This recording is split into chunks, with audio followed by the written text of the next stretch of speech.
Okay.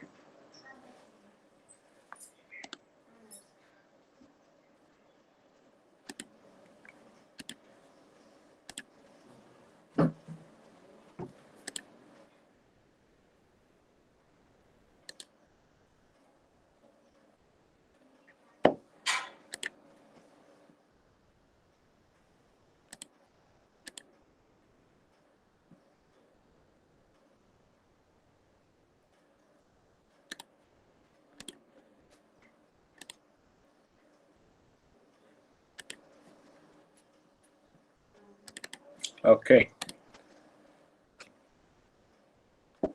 So till last class, we were dealing with module number 2. Is my voice audible? Just because I am not in my home. I am just outside. So just checking everything is perfect or not before I start the class. Is the screen visible and voice audible? Yes, Yes, sir. sir. Okay. That's good, good, good, good, good. Okay. So today we will be starting the vapor power cycles, which is your module number 3. So in the module number 2, you have came across the Brayton cycle, where it was used in the gas turbine power plant, isn't it? It might be open or closed. We have solved multiple problems. We have seen how regeneration works over there. We have seen how reheating works. We have seen why intercooling is necessary between the compressors. All those stuffs we have seen in case of the Brayton cycle. Now we'll move on to the another cycle, which is being used in the thermal power plants to generate your power. So you'll be seeing many of the thermal power plants. I guess even the Udupi district has some thermal power plant. Am I right? How many of you have seen that? Near Udupi, there is one power Yes, sir. plant, right? Varai. Yes, yes, exactly. So even that particular plant will deal on coal. So coal is burnt because of the coal heat. What happens? The water would be converted into steam. This high pressure, high temperature steam is made to impinge on a turbine. Turbine rotates the generator. Generator gives out the power, and the steam does it works, converts back into the water in the condenser, and again it reaches the boiler. This particular process will keep on repeating. So if you observe this, and if you observe the Brayton cycle, there is a difference in the Brayton cycle.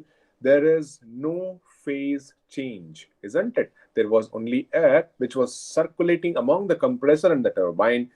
uh, the gas or the air is not going to convert into liquid nor into solid, and there is no either phase differences, phase transformations in case of the Brayton cycle. But when it comes to a vapor power cycle, can you observe the phase difference here?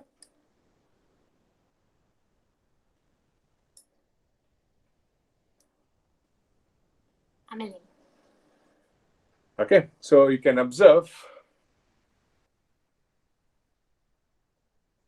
the phase differences here, isn't it? So liquid is being water, which is being converted into vapor in case of a boiler, isn't it? Next, for that particular vapor is being again converted back into water in case of your condenser. So definitely there is a change in the phase. So in order to understand the change in the phase, hope you have seen this sort of diagram in case of your pure substances chapter in the basic thermodynamics. And how many of you remember this? How many of you remember this?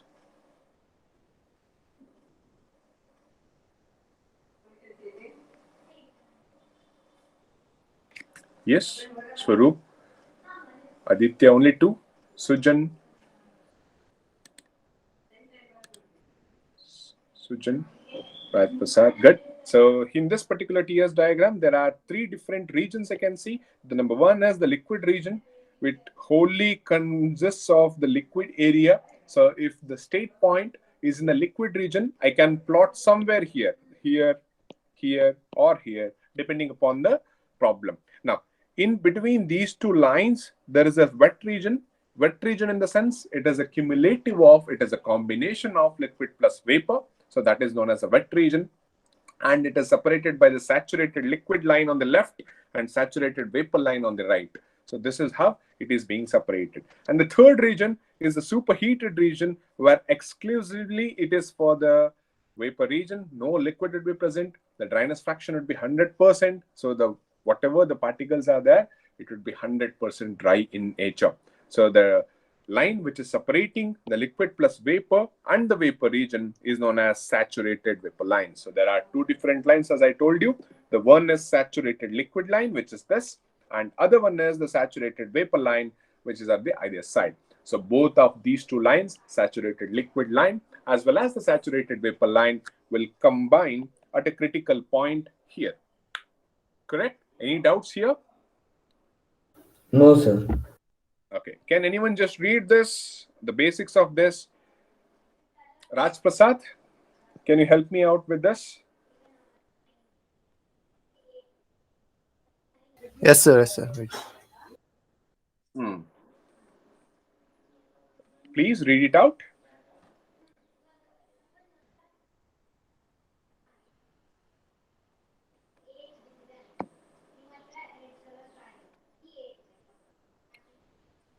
Yes. Start reading it. These cycles operate Cycle operates vapors. as working fluid. So this is working, or just write Okay, there. are working fluids. Hmm. Steam power plant. Then next, Nothing but the thermal power plant thermal power uses plant. Uses this cycle for its operation. operation. Understood? In case of the Brayton cycle, what was the working fluid there? In case of the Brayton cycle, it was air, which was the working fluid. In case of a Rankine cycle, you will come to know what is Rankine cycle. In case of a Rankine cycle, which is used in the thermal power plants, the steam is your working fluid, or the vapor is your working fluid. Ideally, there are two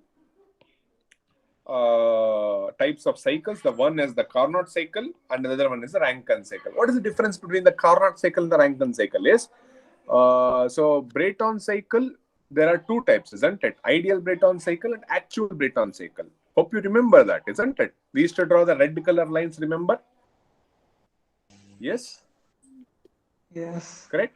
So here, the ideal form of the power plant cycle is known as Carnot cycle, whereas realistic is the Rankine cycle. So you can just have a comparison like that. So Carnot cycle is nothing but which is more idealistic in nature, whereas the Rankine cycle is something which is more practical in nature. Clear? Note. Please, Raj Prasad, read this note.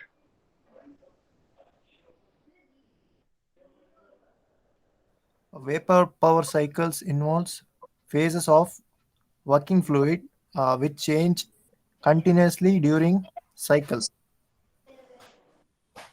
Yes, that's why they are plotted on below PV and TS diagram. Clear? So that is why we use this sort of diagrams, this sort of layouts to draw your Rankine cycle. So initially, Brayton cycle, how you used to draw? You should draw simply like this. Remember the Brayton cycle, something like this. This is the Brayton cycle, 1 to 2, 2 to 3, 3 to 4. Now we have to take care of the phases also while you're drawing it. You have to think what phase that the state 1 is having. You have to think what phase that the state 2 is having. Likewise, you have to plot the things up. Next. So this is the Carnot power vapor cycle. Very easy to understand. So initially, there will be a compressor and turbine, boiler and condenser. There will be no heat exchanges. In case of here, the heat addition and heat rejector will be there. No, in case of that, we'll be having a boiler as well as the condenser. So this is the block diagram, and this is the PV and the TS diagram respectively. So you can clearly have an idea there. Okay. Just visualize these diagrams for a minute.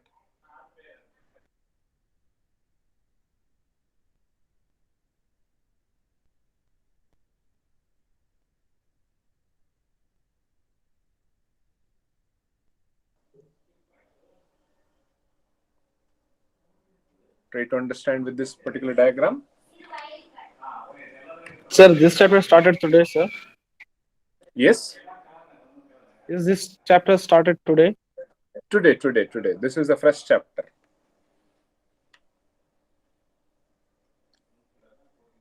Okay. So understand the this one, the Carnot cycle. We will discuss one by one now. Process 4-to-1. Can anyone help? Amog? 4-to-1. Can you help me?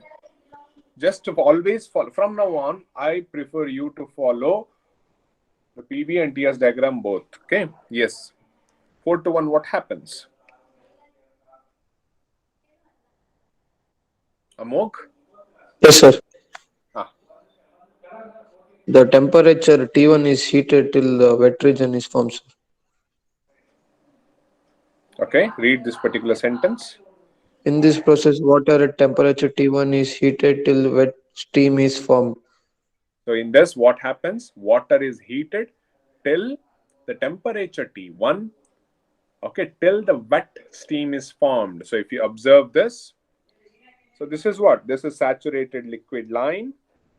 Here what is? This is what? This is saturated vapor line. Understand? So if this my state 4, carefully observe here. If my state 4 is on the saturated liquid line, in what state it is? It is in the saturated water state. Correct? Am I correct? Yes, sir. Now, same thing, if my state 1 is on the saturated liquid line, what can I infer? That my state 1 is in the saturated vapor state. Clear? Yes, sir. Means in the process, what are you doing? From 4-to-1, from 4-to-1, what are you doing? You are increasing or you are converting from saturated liquid to saturated vapor. Where you are doing this? You are doing it in the boiler. Understanding? Yes, sir. Yes, sir. Yes, So sir. you are transferring saturated liquid to saturated vapor state here. Okay, that is what you are doing in the boiler. Good. Next, in order to find the heat transfer is always given by, in case of this, it is given by T into delta S. What it is given as? Q is given by what? Q is given by T into delta S. Remember this. You always remember this. It will be very helpful. Okay. Q is given as what? It is given as T into delta S. Now, T in the sense, it is an isothermal process. The temperature would be constant there. Okay, the temperature would be constant. If you observe this, the temperature would be constant. Either you can take the value of T1 or you can take the value of T4. Both will be the same since it is an isothermal process. Delta S. Delta S is what? Difference in Difference entropy. in entropy. So how many states you have? You have 2 states here. So which one is initial and which one is final? The process is going from 4-to-1 there. So which one is initial and which one is final? 1 is 4 is initial. 4 is initial. And 1 is? Final. So 1 is final and 4 is initial, isn't it? So for heat, whether it is initial minus final or it is final minus initial. Final minus initial. So what it would be? So final minus initial in the sense, we need to calculate the value of delta S there. Isn't it? You need to calculate the value of delta S. So in your final minus initial in the sense, it is S1 minus of S4. That is what it has been written here. Understood? Yes, sir. Good. So next process, can anyone? Process 1-to-2 now. Process 1-to-2. Now what you have done? You have converted the saturated liquid to saturated vapor here. So once it has been converted to saturated vapor at the state 1, that is this one, from here you are going to expand the things. Okay, where you are going to expand? Which device will you use to expand? Turbine. Turbine, exactly. Aditya, can you just read this? In this process, steam expands isentropically. Isentrophically.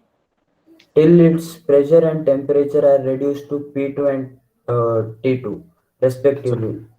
So till its pressure is reduced to T2, you are going to expand isentropically in the sense it would be a vertical line on the TS diagram. See, you have S here, so it would be vertical line on the TS diagram. So if it is straight line here, it would be a curved line here. Okay, so we are going to expand isentropically from 1 to 2 in the turbine. So in an adiabatic process, isentropic process is nothing but an adiabatic process. In an adiabatic process, what is the value of the heat transferred? What is the value of heat transferred?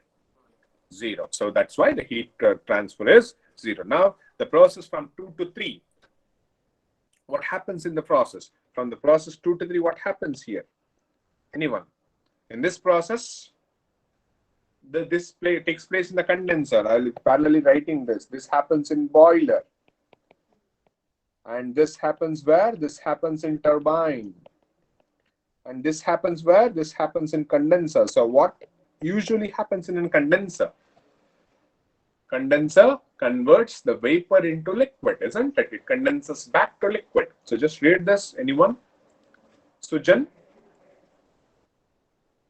In this process, heat rejection takes place at constant pressure P2 and temperature T2. Steam becomes wetter with dryness fraction X3. Heat rejected during this process is given by. Again, how will you calculate heat rejected? I told you it is given by T into delta S. Okay, since it is an isothermal process. So T is what? Either you can take the value of T3 or you can take the value of T2. Both means the same, since the value of T3 is equal to T2 just because it is an isothermal process. Now T is done that. Now how will you calculate the delta S? For heat, it is final minus initial, or it is initial minus final. Which one it is? final minus initial. It is final minus initial. So final state is which one? Third state or the second state? Third state. Third state is the final. So final minus initial, in essence, it is S3 minus of S2. Am I right? Yes, sir. Good. So same thing I have written here. So it is S3 minus of S2. Now process 3 to 4, which happens in a compressor or a pump. So here, typically in the Carnot engine, we will be using a compressor, while in case of Rankine, we will be using a pump there. So here we'll be using a compressor, where it will compress, raise the pressure isentropically from the state 3 to state 4, back like this. So you will use a compressor to raise its pressure. Can anyone just read this? Hazim.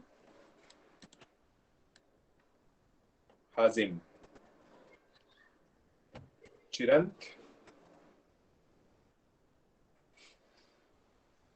Swaroop.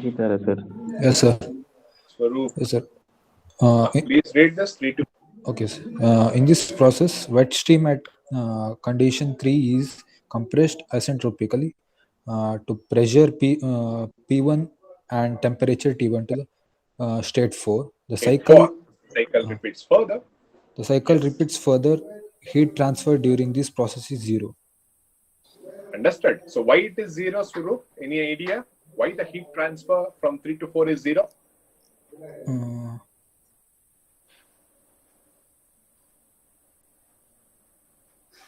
Rejection of Yes. Why it is 0? Anyone? Adiabatic process. Because it is an adiabatic process which takes place isentropically. Okay, now if you try to calculate the net work output, you have known the value of Q1 to 2. From the first law, what does it say? Net work output is equals to net heat flow. So net heat flow in the sense it is 1 to 2 plus 2 to 3 plus 3 to 4 plus 4 to 1. You know all the values. So 1 to 2 is 0 just because it is adiabatic. 2 to 3 you have calculated initial minus final as this one. And 3 to 4 is again 0 because it is adiabatic. 4 to 1 you have calculated previously. So it is S1 minus S4. So when you substitute all this, you'll get this particular expression to calculate your work output in case of a Carnot cycle. Now efficiency. Efficiency, how will you calculate? It is output by input. Output is a net work output, whatever you get. And second thing is your input. Input is nothing but the heat supplied. Heat supplied is given by this particular statement. The substituted, what happens? S2 minus S3, S2 minus S3 get cancels. Whatever is remaining is T1 minus of T2 divided by T1. So T1 divided by T1 is 1. T2 divided by T1 I have just kept as it is. Now the efficiency of this particular thing is given by this particular expression, which is known as 1 minus T2 by T1. Clear? Any doubts here? Any doubts?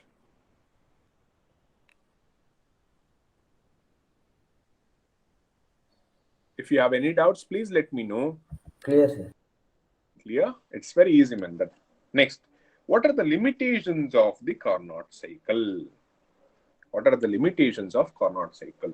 So Carnot cycle, why cannot be implemented in the thermal power plants? We know that none has a higher efficiency than the Carnot cycle, which is the thermodynamic third law. So Carnot cycle always have its maximum efficiency. We all know that. But why we cannot implement the Carnot cycle in the thermal power plants, whatever we are operating today? So what are its limitations? We shall see one by one. So the first point,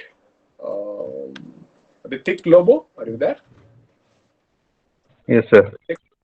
Please read the first point. It is difficult. It is difficult to operate the cycle as adding the heat at can't read that, sir. Constant pressure Constant pressure till superheating is very difficult. Very difficult task. Why? Because see, if you are adding heat at constant pressure, is very, very difficult. So you are adding heat at constant pressure, because when you add a heat, what happens? Automatically the pressure gets increased, but you have to make the pressure constant, but still you have to add the heat. Again, it's a difficult task. And one more thing, the major difficult task is stopping exactly at the saturated vapor line. This is a very tedious task. Okay, of course you can add by some means, by adding the external pressure, you can maintain the pressure constant to some extent, but how do you exactly stop so that your state point 1 would lie on a saturated vapor line? So this is a very difficult task again. Okay, second point, Ritik. Efficiency of the cycle is dependent on maximum operating temperature, that is Yes. T1. Max operating temperature is limited if the cycle operates in a wet region. Yes, exactly. So when the efficiency, when you calculate an efficiency, it is always dependent on the temperature of your maximum cycle temperature. So if the maximum cycle temperature is on the higher side, definitely your efficiency would be on the higher side. So you cannot go beyond the wet region. That means you cannot go beyond the 100 degrees Celsius for a normal pressure I'm talking about. You cannot go beyond that. So inevitably, you cannot move on to a superheated region. Thereby, you cannot increase your maximum operating temperature as in case of a Carnot cycle. That is why your efficiency again is limited within the T1 value. Next, third point, Ritik. Difficult in controlling the quality of condensate so as to At state 3. Again, so see, you have to condensate this particular point here from state to state 3. Okay, you're condensing up till exactly at state 3. Now, how will you exactly stop the process at state 3, which is in the wet region? Yes or no? Again, it's a difficult task there. Stopping exactly at state 3, having the exact value of x3, which is the dryness fraction at state 3. Again, it's a difficult task there. Last one.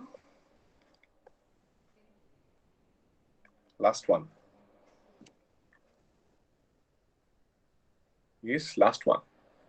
Ritik. Difficulty.